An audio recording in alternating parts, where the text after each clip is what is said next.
Hello and welcome to another video. Today I will be showing some cars I've made, performance-based cars. Uh, I've tried to take what I've learned from building performance-based cars like this and integrate it into more aesthetically based cars like these. Um, I've made a video kind of like this in the past showing the uh, RS.T Clera, this car. Um, This one is much like it. It doesn't have its body panels on to reduce weight, but frame-wise they're essentially the same. They both have six-wheel drive and three bearings in series per wheel. Um, I do have a mod loaded, but it is to add these special logic gates and a speed indicator. Um, So just to get it out of the way, I will show this car first. Um, it's the only thing it's using thrusters for are to help pin it to the ground for extra traction. Um, and its top speed or any engine, gas engine block set to max with these wheels, well, or any wheel of this radius, will have a top speed of 183 blocks per second, or what I assume to be blocks per second. When I have a second speed on, it dramatically increases the speed you can go. It does get much harder to drive due to the fixed, uh,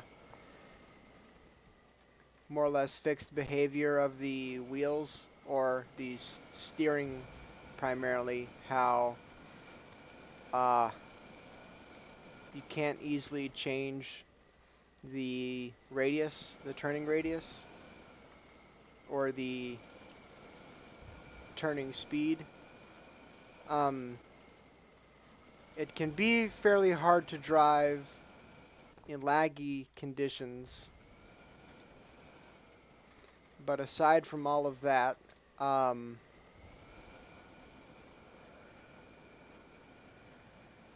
it can go very, very fast.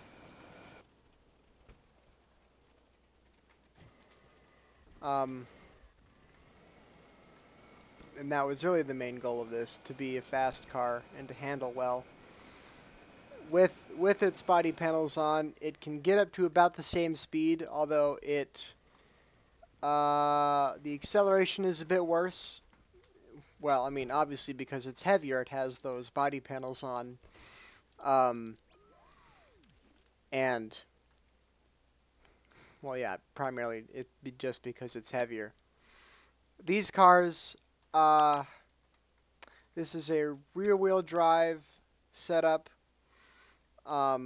using triple bearing mechanisms. The reason why a seemingly fourth bearing is locked is because there are two tires here, and one is offset by 1 degree to try to effectively. Well, so the tires in the wheels are completely physics-based. They're made of a bunch of triangles. By having another one offset by 1 degree, you can more or less uh, smoothen out, so to say, its contact with the ground. You can have more contact points per distance of its revolution. Um, I've done that because this is using the smaller wheels, so it can at higher speeds it can get much more jittery easier. This car can also go quite fast. Again, it's only using thrusters to help pin it to the ground. Um,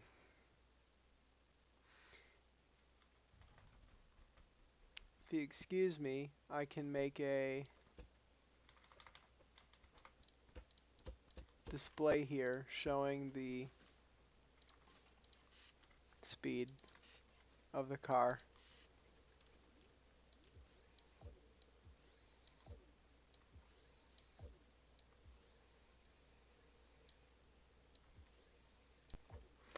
Um,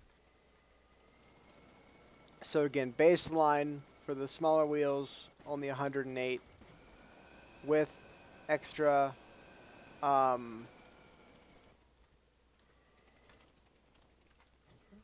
might want to turn around here. Uh, it can get up to a little over 300, 320. Um,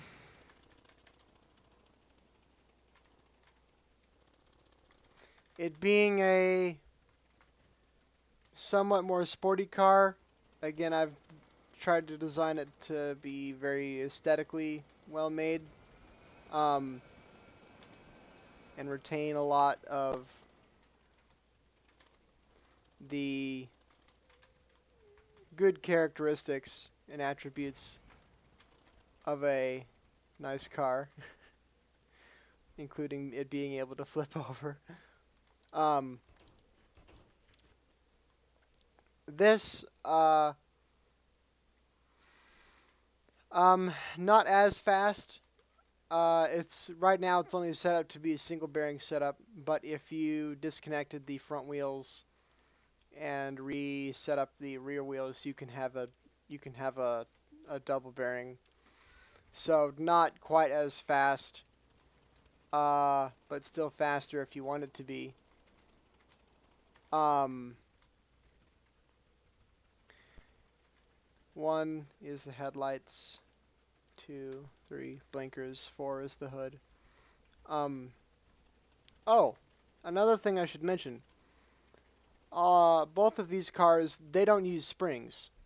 Their suspension comes from just the leverage of a bearing connected to a controller.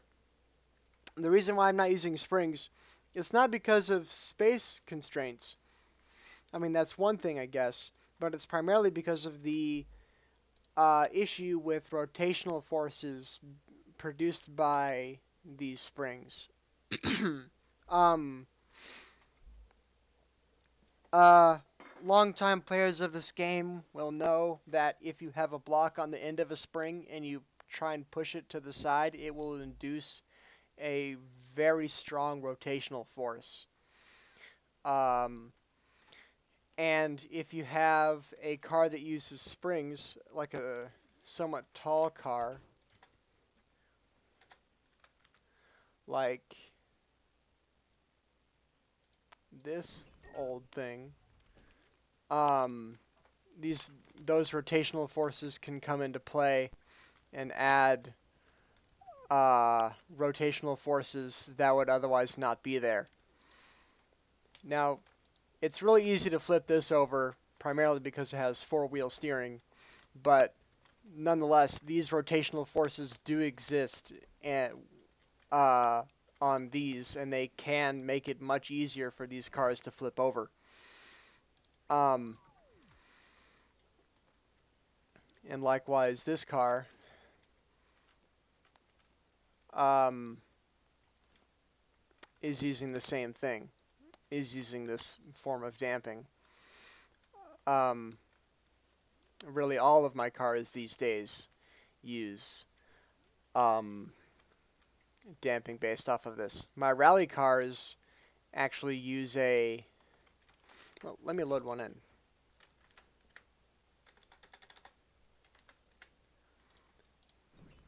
Um, use a mechanism like this, taking advantage of the leverage. Um, these are being operated slightly differently than the other ones. You can have them uh, tuned down a lot more.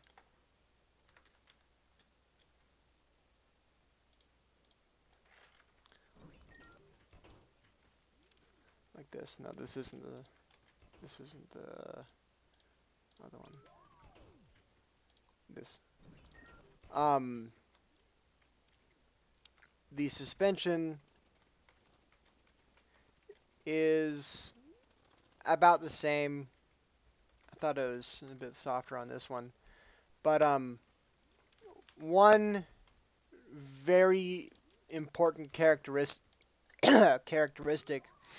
of these uh, leverage bearing driven setups is you can have another engine block um, connected to a bearing and have it turned off, have it constantly turned off. Now, the power level you have it set to obviously changes the amount of torque that's going to the bearing. And this torque, when it's active, corresponds to the amount of braking force it has when it's inactive. So you can change the amount of damping that is on um, your suspension. And an even more dynamic setup, you can use an engine that is active to add a static amount of springiness that like the force doesn't change depending on where it is in its travel. And having a bearing on a controller does provide the dynamic part where it does scale depending on where it is in its travel. And if you want to get really fancy, you can have electronics uh, detecting things like where the wheel is in its travel of its suspension to change the rigidity or the damping. So you can have very dynamic suspension with these setups. Um, and I